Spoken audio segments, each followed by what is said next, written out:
If you're planning to sell your property in 2026, I'm going to share with you a few traps that agents use to secure your business. Now, knowing could save you thousands, if not hundreds of thousands of dollars, and a few headaches as well. The worst part of these traps is that they don't appear dishonest at the time, and many of us walk into them with a smile. I'm also going to share a few juicy insider secrets of our industry too, and strap in because a few of these things might annoy you, and if I'm lucky, I might even annoy a few real estate agents as well. Now, before we jump into these traps, we need to understand two uncomfortable truths. Number one is that consumers are victims of their own optimism. We always want to believe the best version of the story. Number two is that agents don't get paid to tell the truth. They get paid to win. And once you understand these two things, the traps all start to make sense. And in fact, they can't actually exist without these two truths.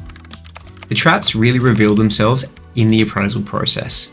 And that is because you're hiring an agent, or bringing an agent in, I should say, to appraise your property and give you an honest opinion on price so you can make an educated decision. The problem is the agent doesn't get paid to give you an appraisal. They get paid when they win your business. So you're expecting an appraisal, they're coming in to pitch for your business and to close you. And there straight away is the conflict. And honestly, it's a large frustration in my industry, because an agent that comes in and gives you the honest truth up front risks losing your business to the agent that is going to come in and tell you what you want to hear. Now, a lot of the times it comes down to price because that's what you're getting them in for the first place, and that should reveal the first obvious big trap. Now, before we jump into that first trap, I want you to imagine two different agents, a red agent and a blue agent. Not a bad and good, but red plays the game, blue plays the long game.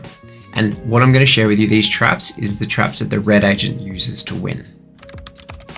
Now, the first big trap is overquoting, and it comes down to price. So what is overquoting? Overquoting is when an agent is giving you a price that feels optimistic, overly optimistic, too good to be true, you might even say.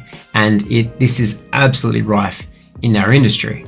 Now, why do they use it? Because it's the easiest lure they can use to get your business. They tell you what you want to hear, you get sucked in, sign the dotted line, I'll make your dreams come true.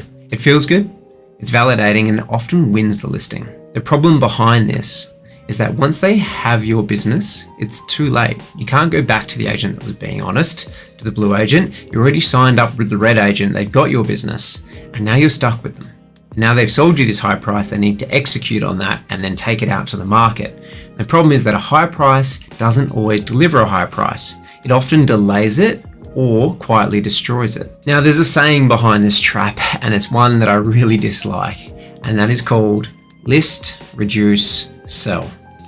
List at any cost, reduce through the market feedback, sorry sir, ma'am, the market has not been performing, and ultimately sell when the seller is exhausted and they just give up. They're like, you know what, let's just take that price. It's $200,000 lower than what we expected to get, but it's obviously where the market's at. And the reason for this is that by the time the price is right, the leverage is often gone.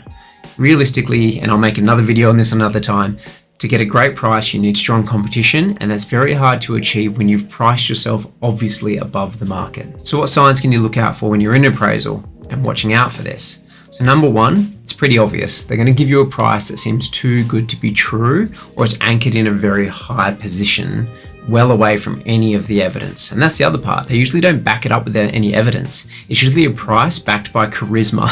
They're basically selling you this with a smile on their face, so you feel comfortable and you believe in their ability, their negotiation skills to get you this amazing figure that has no grounds to back it. And sometimes if they're really smart, they'll actually back it up with evidence. But the problem is they'll cherry pick the evidence that's there to support the high price that they're selling you, not the low evidence that's there to ground and anchor you. When an agent's presenting evidence to you, there should be evidence below what your property is worth, what's comparable and what's above it as a ceiling, so you have a good understanding of what your low number is and what your high number is, and that way you've got a range to work with, not just a number that's been sold to you. The other telltale sign is they're very focused on price instead of the method of how they're going to get that price. And the most important telltale sign is that they're asking for your price, they're fishing for your price, they're pushing, nudging and molding you to get the price out of you before they give you theirs. And the reason that they're doing this is because they know Again, going back to those two problems, if they give you a low number, you start to switch off. You don't engage with them as much, you start to lose them, or they start to lose you. But if they give you a high number, suddenly your ears prick up, you're a little bit more attentive, you're a bit more involved. So again, it's just using your psychology against you. Now, blue agents still ask the same questions, but they educate, they don't hype you up. The problem is that if the blue agent hasn't convinced you or helped you to understand or educated you enough at this point, suddenly you've got a gap between blue agent and red agent in regards to what their opinions on price is.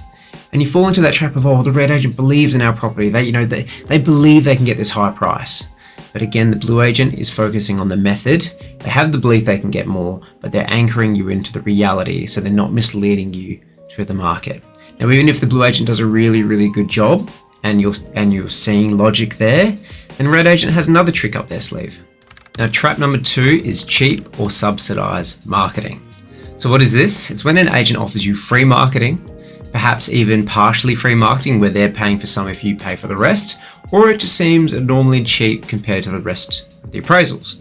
Now, the reason that this strategy can work with people is because ultimately we want to spend as little as possible and get the best return out of the market. So they already know your Achilles heel before they walk in. So if you've got one agent offering you a $2,000 package and one offering a $6,000 package, your gut instinct is to go for the $2,000 because it's cheaper, right? So therefore you save money.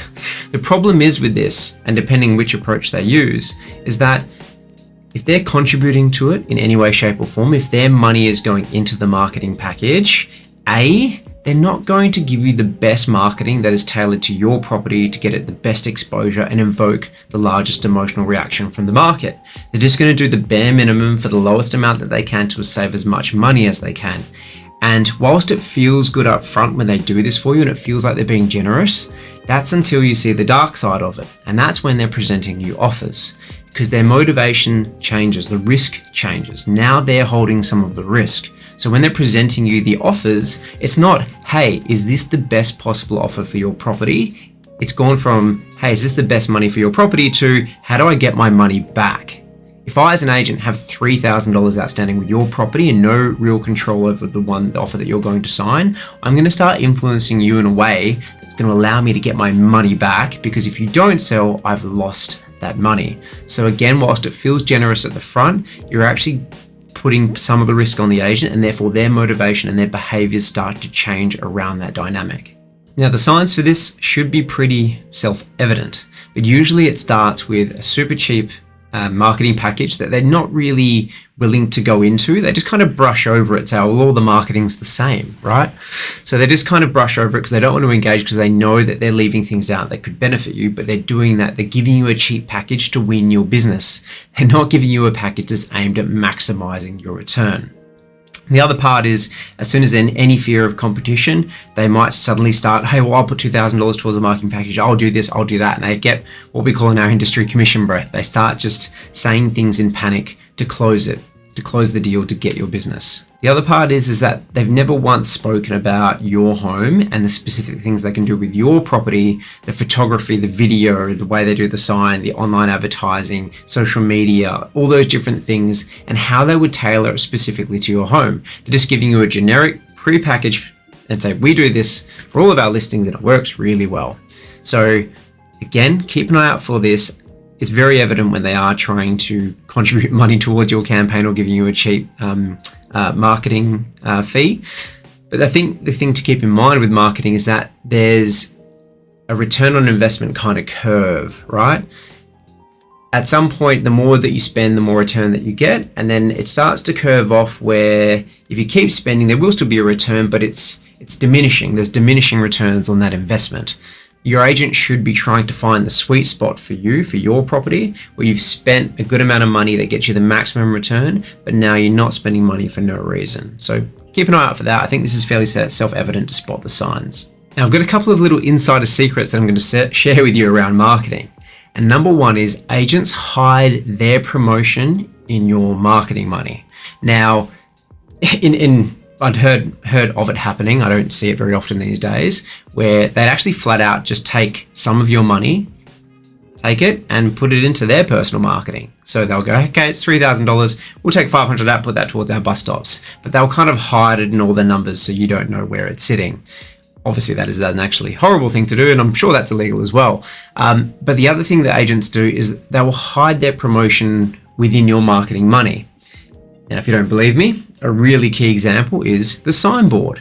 Is there a 4-foot photo of the agent, or is the signboard tailored around your property? Right? We've all seen it where you drive past and there's this huge picture of an obnoxious real estate agent in a cheap suit. And not only that, it might be flyers, right? So you've paid for flyers to go out and there's a massive photo of the agent, and then there's like these tiny little photos of your house on there, right? Or they might even be putting sold flyers out off your campaign, but they've already sold your property. Why are you paying for sold flyers? So just be mindful of that and make sure your agent can provide a breakdown. Look at their marketing that they've done for other properties. Is it property centric or is it agent centric? It's just something to keep an eye out for. And all agents there's an element of self-promotion in all of the marketing, because legally they have to have their name on the signboard, their number needs to be there. So it's always going to be there, but is it obnoxious, and are they thinking about you or are they thinking about themselves? The other one is more of an obvious sales technique, but basically they'll bait you in with 3 different options. They'll give you a low appraisal package, a medium, and a high.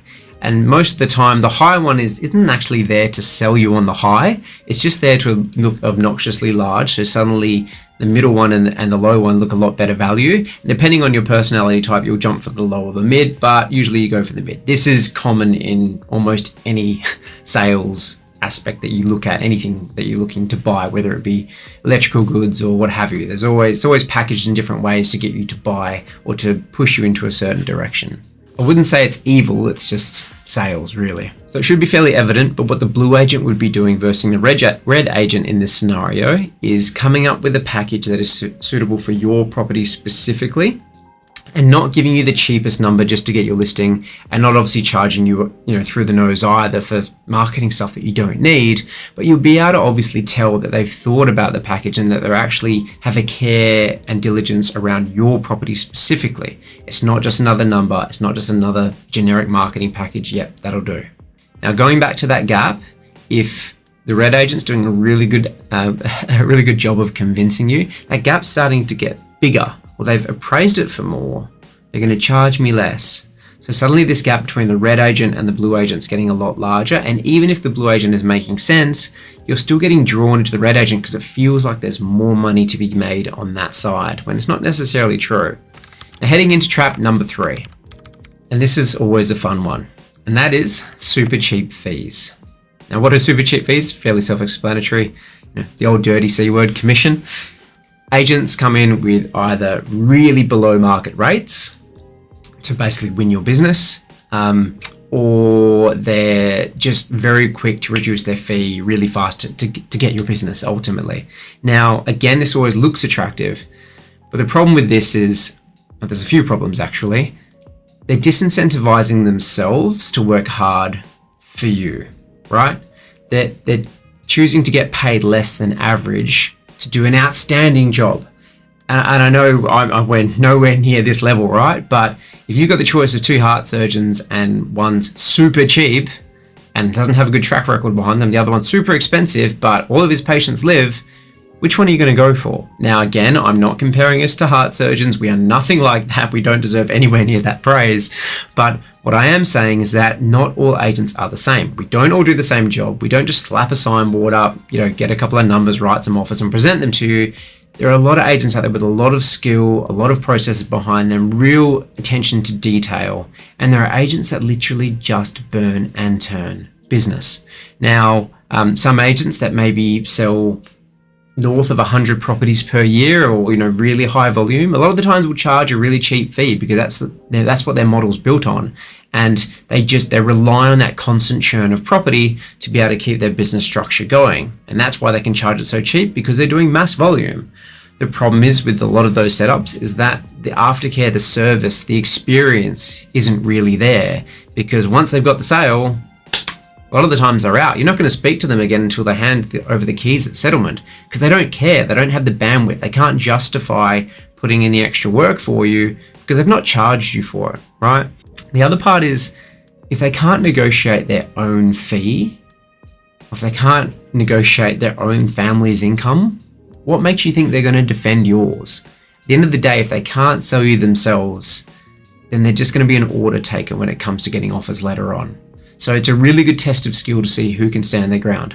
I'm not saying that discounting is bad. The blue agent still may need to discount sometimes to get business, but only to a level because they know their worth. They have a bottom line that they're not willing to go below, and they're willing to lose the business if it goes below that. Whereas if you have an agent that's constantly just dropping the fee to whatever the number they need to do to get the business, just be wary, because if they can't sell themselves, they're just going to buy your business with a low fee. Looking for signs in this in the appraisal is still fairly self-evident. It's either a super cheap fee below the market average that you're seeing out there. They're willing to discount the fee at a drop of a hat. Again, that phrase I mentioned before, commission breath. I'll do it cheaper. You let me know, like, just to tell me what it is. I'm happy to do anything. I really need this listing. I guess high turnover and low reviews is a good sign as well. Like if someone's doing 100 plus sales a year and they've only had 4 5-star reviews in the last 12 months, that usually tells you something about their business model and how their clients feel about their service. The key thing to know about this trap and the rest, it's not generosity, it's pressure. It's trying to close you into signing that dotted line. Now here's probably the juiciest insider secret that I have, and I want to talk about kicker fees. And there's an agent over east, and we're not going to name names, that's currently being dragged over the coals, as he should be, because he was using kicker fees to get larger fees out of sellers. Now, where this is very common is if they're coming in with super low fees, base level fees, and they try to introduce a kicker during the campaign. So for example, this specific agent was running auctions and then was only giving certain feedback to the sellers about what the market opinion was and bringing their expectations right down through market feedback, and then said, well, you know what, if I get you this much or more, how about we do a kicker incentive to really, incentivize me to get more. The problem is he already knows where the buyers are at. He already knows he's got buyers higher than the kicker he's looking to implement. So he might be going, well, give me 50 cents to the dollar over $2 million, and he gets you 2.2. He just made an extra 100K. Now, again, that's one of the things he's being dragged over the coals for, but it's something to be aware of. Now, kicker fees and performance fees aren't bad if they're done with clarity, integrity, and done up front, because then you've got two parties which are aligned to get the same result. But the key thing is that the red agent that's doing it bad is getting your figure first and then repackaging it and selling it back to you. And where they really use it is when you've got a client who doesn't have a lot of market knowledge. Maybe their expectation is below market, so they start tailoring the appraisal in a way to make it look like, hey, if I get you this amazing figure, which they know they're going to get, then we'll introduce this kicker, and then we've both got the same motivation. All they've done is set up the client to pay overs on their commission. But where it can be advantageous, say for the blue agent, if they're doing it with clarity, they didn't ask for your number up front, they gave you their opinion first. Your opinion was formed up, afterwards or during, so you understand where your kind of low number is, where your realistic expectations are, where the absolute dream price is based on the evidence, and perhaps setting a performance fee above that or a kicker fee above that, because then you're both aligned. They're offering you a low fee or an average fee for an average result, and if you do exceed like market norms and it's very evident that you're exceeding those market norms, then that kicker and performance fee can be a great thing. But again, you just have to be very wary about how it gets set up. So now we've been through these 3 traps: the high appraisal price, the low or included marketing, and then the low fee. And that brings us back to that perceived gap between the red agent and the blue agent.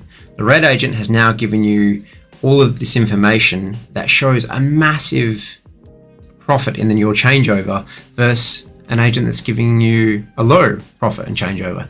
And your thought is, well, even if the red agent's half wrong, I'm still going to do way better than the blue agent. The whole problem with this is that the blue agent is risking his income, or she is risking her family's income, by being honest up front and giving you a plan. That's not what you want to hear, it's what you need to hear. The difference is that they're doing it up front before winning your business. And obviously, if you do approach this with logic, there's a high chance you will run with them. But the red agent, they're just reversing it, and they're using a bit of maybe a lie is a strong word, but they're misleading you into signing something, and then they spend the next week, 4 weeks, 3 months conditioning you down to get you to where the blue agent was trying to get you to at the start. But the problem is, again, the gap's so large, you've jumped in with the red agent, now they've got your business. For you to leave that agent and go back to the blue agent, you've got to reinvest maybe $5,000-$6,000 in marketing again. Now you're suffering an even bigger loss. So what do most people do? They grin, they bear it, they just swallow their pride and just get the sale done, mate. I don't care anymore. And they end up selling. And what happens? The blue agent walks away with absolutely no money. The red agent earns the income, and people see this red agent doing lots of business because they're just burning and turning through business. And then people call them up because they see they do lots of sales. So anyway, I'm trying not to make this a rant, but obviously you can sense there is a frustration here because the way the industry is set up, I don't think it breeds honesty in the way that it should. And there's a lot of room for improvement in our industry, our service and our transparency. And it would just be great if everyone was on the same page. Personally, I really feel that this whole dynamic is part of the reason that our industry has such a bad reputation. People fall for the smile and the story, and they end up having a really horrible experience, and in turn end up hating real estate agents, and the cycle just continues. Now, if you're an agent and you're listening to this and you've found yourself using one of those 3 traps to get listings before, doesn't make you a bad person. Maybe you've been in the industry a short amount of time and you haven't developed the skills and the know-how and the dialogue to be able to really share and educate your clients. Perhaps you're still learning yourself, or maybe you're just stuck in the wrong incentive system that's pushing you, because ultimately this all happens because there's a lot of pressure to perform. Most agents aren't on a salary. If you don't sell, you don't eat. I know it's a cliche saying, but it's the truth. So a lot of agents are coming with a lot of pressure to secure business. So if that does sound like you and you want some help in regards to finding other ways to approach clients and to work with them, reach out to me. Like myself and my team are through Australia, New Zealand, now Dubai. I can connect you with the right people and hopefully get you on the right path. So back to my potential sellers, if you are looking at selling in 2026, what you're looking for is not a yes man or lady. You're looking for someone that's willing to look at your journey, what your goals are, and to educate you, even at the expense of potentially saying things that you don't want to hear. But they're willing to be honest with you up front. Now you know a few of the things to look for. I think you'll know in your gut when you're sitting down with multiple agents to get your appraisals, which one's there to serve you and get you the best result, and they're playing that long game, that blue agent that's looking to build a great experience and a great business with a lot of referral clients over the long term because they know they've done the right thing, and the agent that's looking just to burn, turn, and get another sale. And now, I'm really curious, have you or someone that you know experienced any of these, and which one did you experience first? Or did you cop all 3 at the same time? Let me know in the comments down below. Property decisions are big, and you deserve to be informed, not misled. My name's Jeremy Shirazi, and I look forward to seeing you back here or out there. Peace. So embarrassing to do with someone's home, eh? It's so embarrassing to do when someone's listening.